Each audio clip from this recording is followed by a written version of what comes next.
ఆంధ్రప్రదేశ్ రాష్ట్రంలో 2024 సార్వత్రిక ఎన్నికల ఫలితాలు వెలువడనున్న నేపథ్యంలో ఈరోజు తెలుగుదేశం పార్టీ జాతీయ ప్రధాన కార్యదర్శి నారా లోకేష్ తమ కుటుంబ సమేతంగా గన్నవరం విమానాశ్రయానికి చేరుకున్నారు. ఒక్కసారిగా గన్నవరం విమానాశ్రయం మొత్తం తెలుగుదేశం పార్టీ నినాదాలతో హర్షాతిరేకాలు వ్యక్తమైనాయి.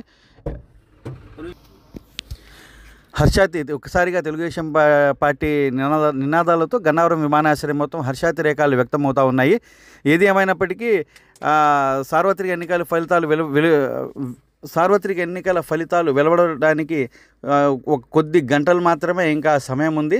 ఈ సమయంలో తెలుగుదేశం పార్టీ జాతీయ ప్రధాన కార్యదర్శి నారా లోకేష్ గన్నవరం విమానాశ్రయానికి చేరుకోవడం, ఒక్కసారిగా తెలుగుదేశం పార్టీ నాయకులు, తెలుగుదేశం పార్టీ కార్యకర్తలు గన్నవరం విమానాశ్రయానికి చేరుకొని తెలుగుదేశం పార్టీ జాతీయ ప్రధాన కార్యదర్శి నారా లోకేష్ ఘన స్వాగతం పలికిన పరిస్థితి అయితే మనం చూస్తూ ఉన్నాము.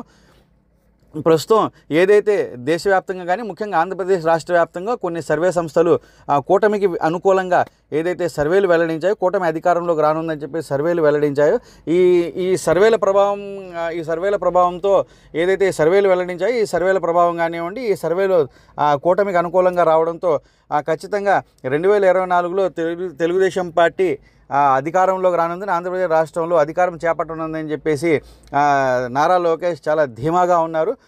ప్రస్తుతం నారా లోకేష్ ఇక్కడ మన గన్నవరం విమానాశ్రయం నుండి తమకు సంబంధించిన కుటుంబ సభ్యులందరితో కలిసి ఉండవల్లిలో తమ నివాసానికి చేరుకున్నారు. ఈ నారా లోకేష్ అయితే చాలా ధీమా వ్యక్తం చేస్తూ ఉన్న పరిస్థితి అయితే మనం చూస్తూ ఉన్నాము.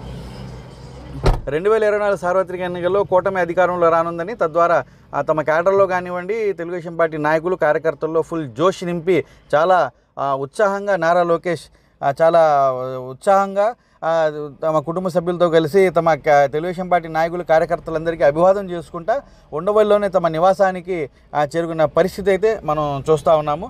ప్రస్తుతం ఇది ఇక్కడ ఉన్న పరిస్థితి.